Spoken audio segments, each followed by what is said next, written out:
We begin in Syria, where around 500 people have been evacuated from eastern Aleppo early on Monday morning.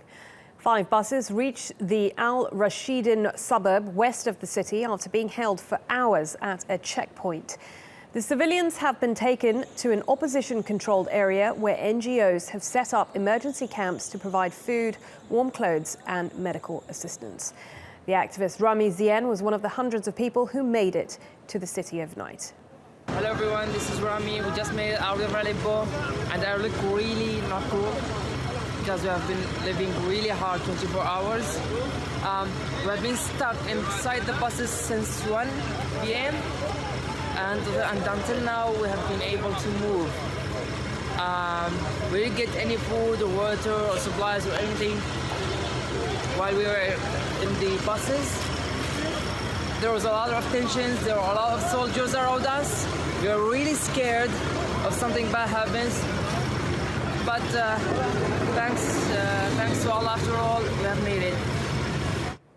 Well, Turkey's Humanitarian Relief Foundation is busy setting up refugee camps in the province of Idlib for the people who are expected to arrive there. The charity's international relations coordinator says there's an urgent need for more capacity. It is not enough, no doubt.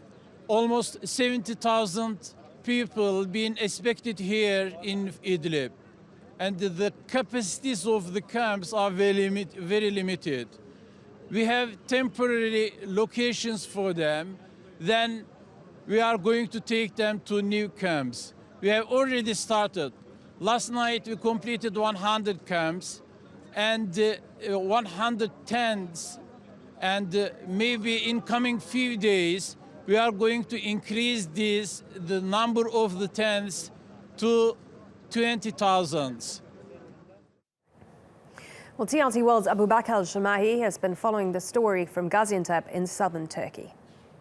Well, of course, 500 people is still a very limited number compared to the thousands who are still trapped in those rebel-held districts of eastern Aleppo. But it is, of course, a start and a positive start for those people who have been waiting now since Friday, since the last convoy was able to leave the area. Many of them expected to leave on Friday, on Saturday, and they've been waiting in the streets overnight, especially in the extreme cold -5 it can reach as far as. Now, what exactly happened last night was it seems that there were diplomatic back channels between the Russians, the Turks and the Iranians to try and get this deal back on track, and that assurances were provided to the regime and to Iran and to Hezbollah that the road from Fu'a and Kafraya, so the road where those buses were burnt on Sunday, will now be safe, and that the buses that had already arrived into Fu'a and Kafraya will be able to leave,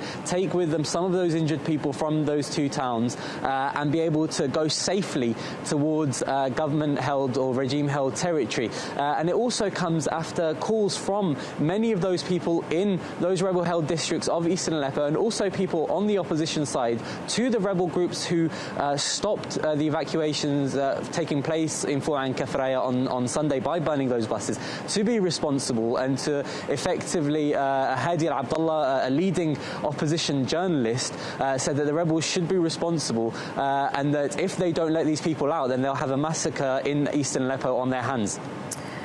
And talk us through the humanitarian situation facing some of these people, the people that have managed to get through, and also the people who are still remaining behind. Well, it's, as I've mentioned, it's an extremely difficult situation. The ICRC have already been reporting over the last few days that there's thousands of people still trapped within in eastern Aleppo in the rebel-held districts. And you've got to remember, this is a place that's suffered for a siege for over 150 days. So even before the beginning of the evacuations, the situation was extremely difficult. It's a place that's been repeatedly bombed out. There are barely any food to be provided for the people. In terms of Four and Kafraya, those two Shia towns, pro-regime towns, the situation is also very difficult there. They have also been besieged by rebel forces, but it's slightly different in that they've been able to get airdrops over the past few months from the regime, which still has capability to do that, whereas in eastern Aleppo, they don't have that capability to do that, and anything that does enter is only smuggled in, and that's why we see the really difficult situation that exists there.